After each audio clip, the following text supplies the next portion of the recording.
Hi guys, it's Unconventional cross stitch. It is a beautiful afternoon here, quite warm, kind of weird. It was really cold for a while, but now it's really warm. So I'm here in Warner's and I haven't made a video in ages. And why is that? Oh, well, I had 2 surgeries back to back. Clearly someone was looking out for me because originally my hip surgery was meant to be done on a Friday and it got pushed back to the Saturday. If that hadn't have happened, I wouldn't have managed to slot in what was at that point potentially life-saving surgery. So I've talked a lot about my hip dysplasia, my journey there. I've talked a lot about, you know, working myself up to having it done, how it impacted my life and my recovery to date. What I ignored and what I hid pretty well was that I had minor surgery the day before my hip surgery. And only one person, or 2 I think, asked me, what was the other surgery for? What was your first one for? So I hid it pretty well. And I refused to tell those people what it was because at that point, up until today, I didn't know what it was. So long story short, I had a scare and I thought I had breast cancer.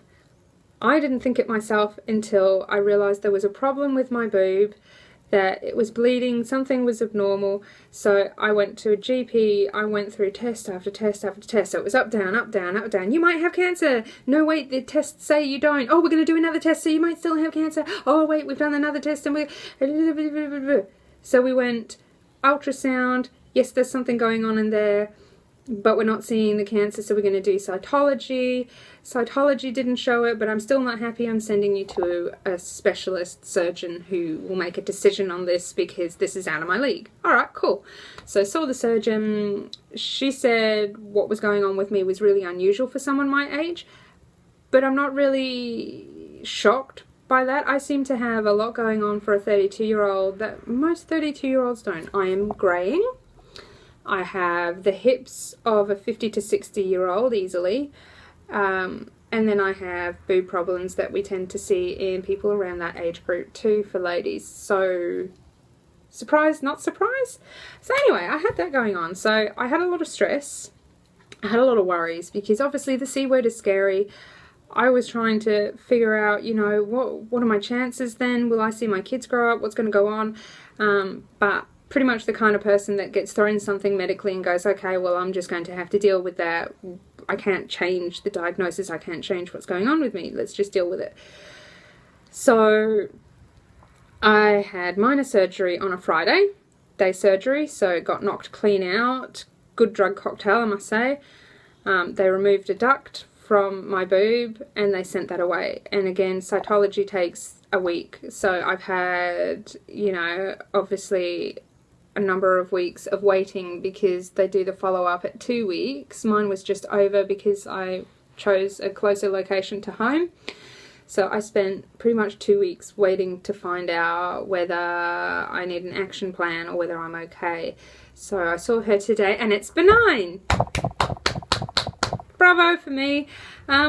She said that, yeah, things were pretty funky in there, but nothing to indicate that, you know, they're heading towards that path. So she was happy. I'm really happy.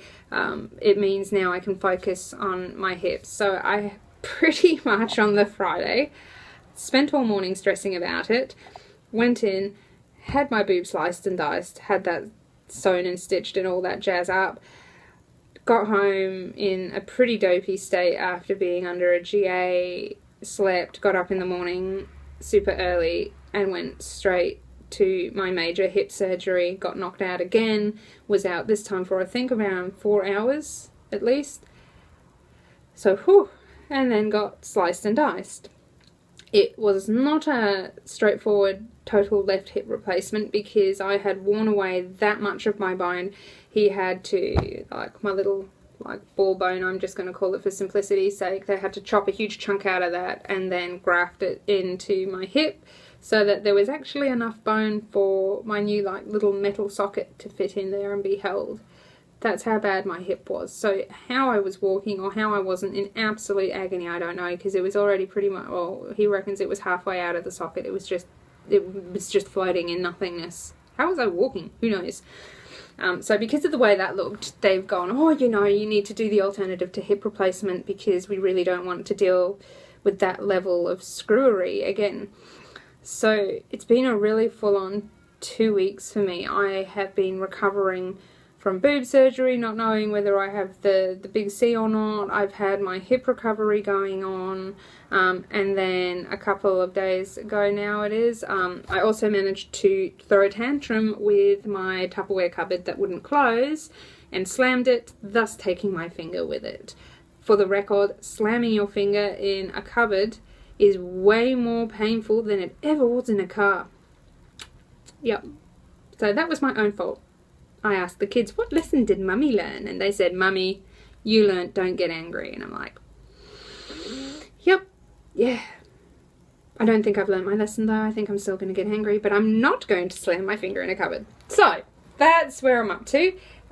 So obviously with this hip replacement, I wasn't allowed to do a lot of things. I can now sit in my lovely chair and sit at the computer for short periods of time. So there's been a lot of catch up. It's been a slow transition, but I'm pretty much back up to speed. I'm spending about 50% as much time in front of the computer as I used to, because I get pretty sore sitting in this position. So I'm pretty much there. I'm pretty happy. So I'm back working on the website and patterns and everything else. So woo! So anyway, I thought I'd do a newsletter as well, which was an option offered in my new website, and I tried writing it and I found it really challenging.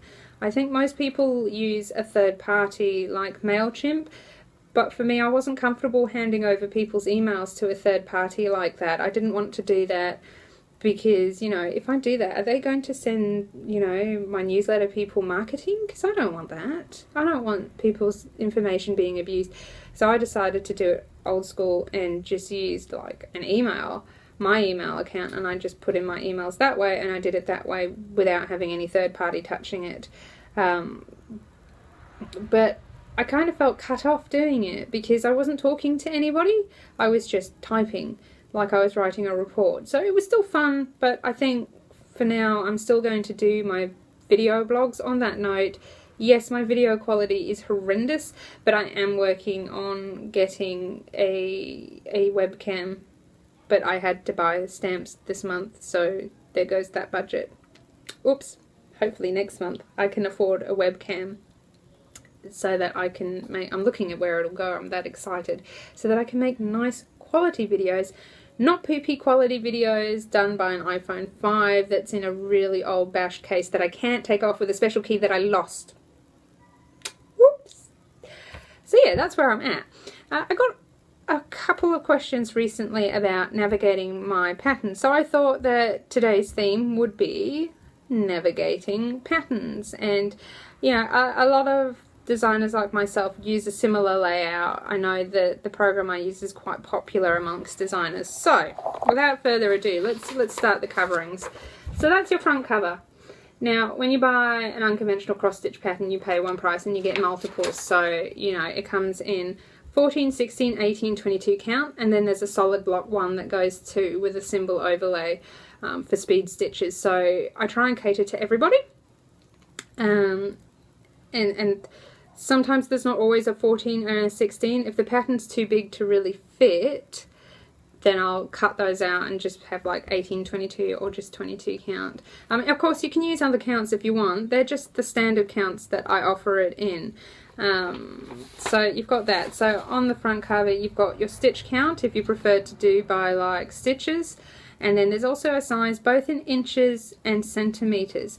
Because I have customers all over the world, I like to make sure that everyone's covered so that they can know like in their measurement that makes sense, so you can see it. Because I know for me I can get confused with inches because I grew up doing metric with centimeters. So that's where we're at with that. And then you know, you've got your obvious copyrights, a connection to the website, and then you've just got your disclaimer of like what you can do with the pattern itself. So you've got that. So that's page one. That's your front cover, and don't forget your digital representation to help you follow. So this is page one of the pattern. So page one of the pattern is always going to start here, top left, and you can see, so you get a little page map on every page of the pattern, and see that little dark spot? That's highlighting the page that you're currently on. So this page is there. That shows you where you're at. Okay, and then of course it's got like the counts, you know, in the squares of 10 by 10 until you get to the end where it might not be a full 10 by 10. I'm going to try and keep this in order because this is one I'm going to stitch myself. So here's page 2, the adjoining page, and as you can see it also has a dark column. This dark column is repeats of the other page, so you can join them up really easily. So these are repeats, so that you make sure you're joining the 2 pages, and as you can see as well, that little highlighted square has shifted, so now you're on page 2.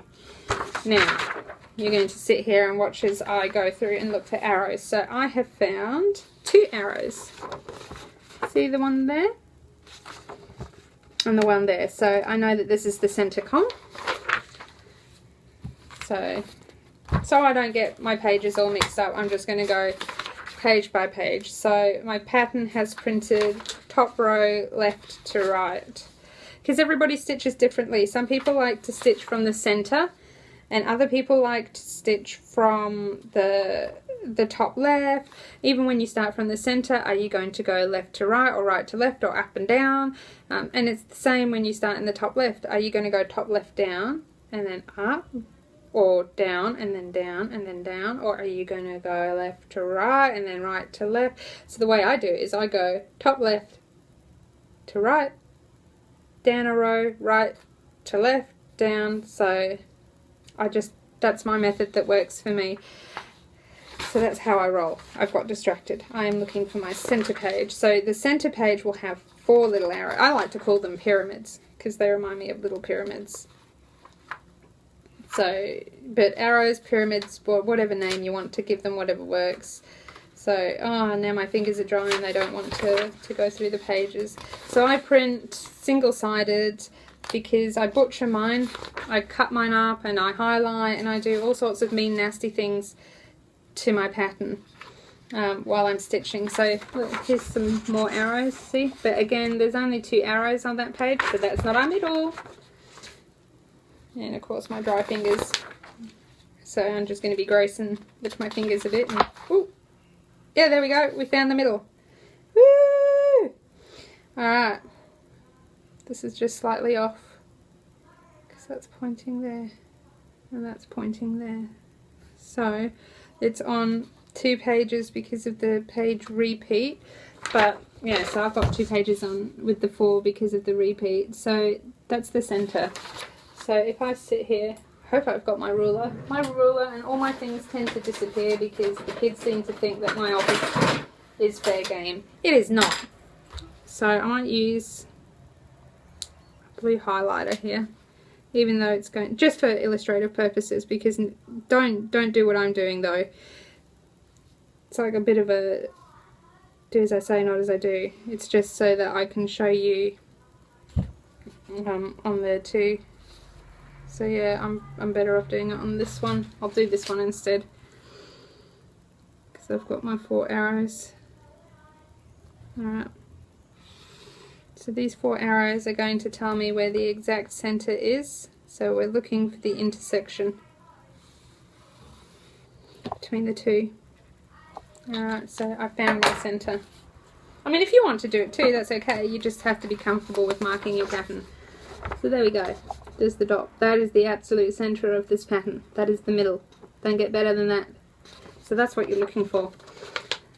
So if that's the way you want to work, then that's the way you should work, is find your center and work whichever way you're comfortable with, you know, whatever direction you're used to going. Okay. So let's go to the next part. That's not pattern. Okay, so you know, you've got some facts as well. It talks about the front cover, page 1 of your pattern, a key, info about the key. Some of them have 32 count on, just depending on the age of the pattern. I used to do 32 count, but I decided not to anymore because it wasn't something I really stitched on, so I prefer to keep things to stuff I'm knowledgeable about because, you know, that's just the way I roll. And then thread lengths, how I've prepared it. So you've got that info, little handy facts, and then you have your, apparently I'm running out of battery because I haven't turned on my charge dock. Well done to me. I hope that's charging now. Anyway, so here's my key, and this will have all the colours, the corresponding symbols, corresponding DMC number, and then a colour name. Now, which do you trust the most? For myself, I have always gone off the DMC number. Now, I don't know why, but I have seen, let's just use for example 160 Storm Blue. I have seen, say, one person hold up number 160 Storm Blue, and then another person hold up a 160 with a different name on it. Same colour, different name, I don't know why. I have asked DMC why. Are we talking that we have a fake DMC and that's why it has a different name? I mean, like, put them side by side, they're the same colour. So what's going on here? So I always emphatically trust the colour, the number, not the name. The numbers never seem to change. Sometimes the description does. And when you go shopping for them anyway, they tend to be by number anyway. For some reason, nobody pays attention to the colour name. So you've got that. Bam. And then you have thread lengths, which are pretty important when you're prepping and kitting up a pattern. So you've got your thread DMC number, how many stitches are in the whole pattern, and then the thread length in meters.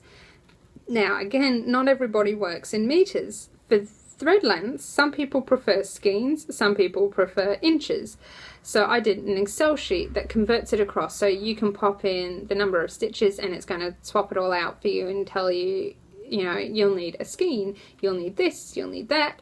So it steps it all out. On the website, that Excel sheet is automatically included in every pattern.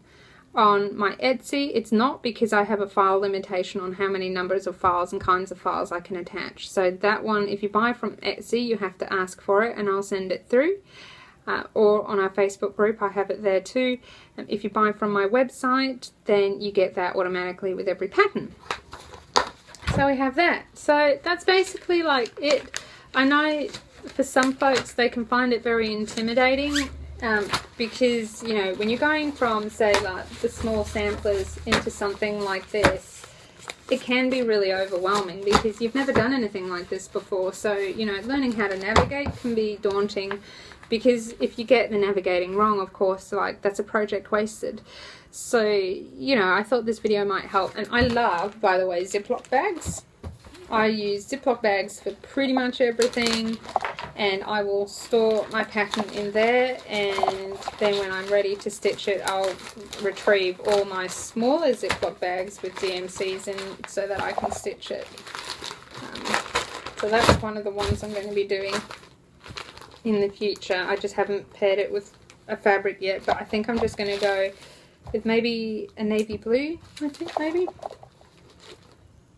Yeah, I might do navy blue like I suggested for it, because the only reason I say I'm not sure is because if I do a hand-dyed fabric, I might have a bit of that exposed when I frame it, so that's why I'm humming and ahhing as to, do I just do it on navy blue and have nothing exposed? So I'm sort of humming and ahhing there. So that's, in a nutshell, the pattern. And, you know, another thing I'll say too is people are like, whoa, 20 pages, oh! Keep in mind that many patterns aren't like literally 20 pages. A lot of them, it might like be, say, 270 stitches wide. So there'll be a page with like 20 odd like across on it. So that's not a full page.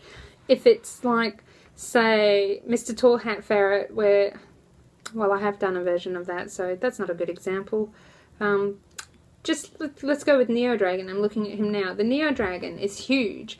He's complicated because he has a lot of confetti to get that detail in. There's a lot of colour. So he's definitely a more full-on project. But whew, you know what? I'm watching someone stitch him up at the moment and I'm like, damn, the detail. Woo, he's going to look fine. Oh, I love watching the projects come to life when people are stitching them. They always look like bam. So enthusiasm aside, that's not like, you know, you might say, oh, you know, hypothetically, it's 500 by 600. Oh, yeah, it's 500 wide and 600 tall, but not all those spaces are stitched. All that background isn't stitched. The parts in between, you know, the tail and the feathers, they're not stitched. So there is a lot that isn't stitched. And even when you're looking at, you know, say, like, what would be a good example? Let's have a look. I'm on my page at the moment. You know, even where, you know, say it's got a dark background, like I have done a backgroundless version of this, but black as pitch. And I have one that's got all the black stitched, because some people like to stitch the whole square and other people don't. So if you get, say, black as pitch, and it has that black and navy blue background that's meant to be stitched and you don't want to, don't do it. If you feel confident in your skill levels and where you're at with stitching enough to not stitch it, just get a dark fabric. Do your floss throw, which means you get all your flosses together and you lay it on the fabric and see how they look. And if they look good together, go with that. You don't have to stitch a background if you don't want to. Yeah, it's entirely up to you, and people can be as creative as they want with that. You don't want the black background? Don't do it. I did it on Caretaker, the smaller one that I did, and she's meant to have all the background done, but I didn't. I chose not to. I picked a similar coloured DMC, a similar coloured Ada. I'm just looking at it now. In the way the sun's shining on it, she looks cool, so I got distracted. But yeah, I got a dark fabric and I stitched her on that, and I didn't do the background, but you can't tell. Unless you're looking close up, then you can tell. And then Mini Raw, I did stitch the background instead, and I didn't enjoy it as much, mostly because I like doing lots and lots of confetti more often than not, but the result is really cool, so I think it was totally worth it. The same with my Rainbow Unicorn Mini, I did the background on that one. So it really depends on what you're looking for in your finished sort of product. So that's where we're at the moment on that front. Still making lots and lots of needle minders. I'm having lots of fun. I'm playing around at the moment with my little octopus. I have like a pot of octopus there. See my little octopus? I'm a little octopus, dude.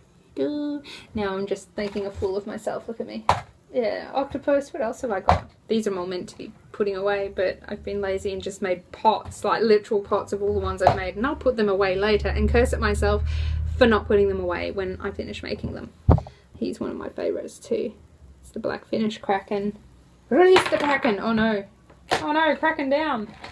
And then I made more of these little guys, which are my little like pink unicorns, because I like unicorns. Who doesn't like a unicorn?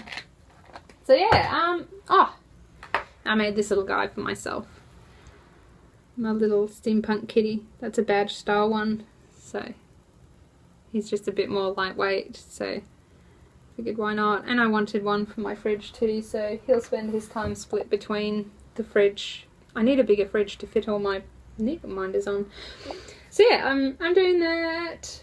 I know I had other things to talk about, but I've completely forgotten them. I haven't done any stitching. I have knitted 2 scarves, but I haven't been stitching because my lap frame is one that relies on strength of my butt and my legs to hold it down, and I'm not allowed. Well, he hasn't said I'm not allowed, but I don't have the manoeuvrability yet and the trust to do it, and considering I'm still getting sore sitting in my office chair, I don't really want to push too hard and set myself back in my recovery, so I'm waiting. And plus I crushed my primary hand, so stitching would be agonizing for me at this stage, so I'm going to hold out. I could have gone to like a hand frame and just one hand stitched, but I would have got angry at myself because I'm not a patient person at all. That's that whole don't be angry at yourself coming back to. You know what else I'll talk about? Is that apart from my group and a couple of others, I discovered this really cool group by a friend, and she introduced it to me, and it's called Bewitched Stitches. I think I got that right. Let me go check it. Oh, I can't because my phone relies on the weight, so let's just see whether I do anything funky with it. No, it worked. Yay! So I'm just popping to Facebook now. You know, sometimes I want to do these videos live. I think I'll start doing that when I've got my my webcam set up, and then I can stream live to YouTube and then I can have a chat to people while I'm at it if anyone wants to watch and chat. Where was I going? Ah, yeah. I get distracted really easily. But mind you, I'm getting tired really easily too. Yeah, Bewitched Stitches. And like, it's the coolest group ever because it's massively inspiring and it's got like all these cool gothic, witchy, stitchy things. So if you're into like all the gothic, witchy sort of stitching things and fantasies, like, it's such a cool group. And it's quite a rare group in that, you know, it's a very friendly group. There's no catty or nastiness, generally speaking. So it's a pretty cool group to be a part of. And I feel that inspired by what's in there that I think one of my first free patterns will be a witch's hat that I'll be putting on the website. And I'm really keen to do like a gothic-y sort of witchy themed one for my next pattern, like, that I stitch. So, you know, it's quite influential, I suppose, because it's getting me to go in a witchy direction. Which is cool. Yeah. So big shout out to you guys. Thanks for that group. It's really cool. If you're not already on it and you're into that sort of thing, which you must be if you're part of my group and my world, definitely check it out. It is cool. What else have I got to talk about? I think that's really sort of it. I'm pretty boring at the moment because of my hips and my recovery. But I do hope to, of course, once I get my webcam, do more regular videos because it's not going to be as difficult for me to make them. But I'm sort of sitting on the half-hour mark now for my video, so I am going to farewell you. Unfortunately, no stitchy updates because I haven't done any since my last video. Oh, does anybody feel me on that? And my website too, until the end of this month, we're in May, has a 20% off. So look in the description and the end of this video, and I'll include the code. So do take advantage of it. I look forward to seeing you guys. So take it easy. Talk to you later. Bye, guys.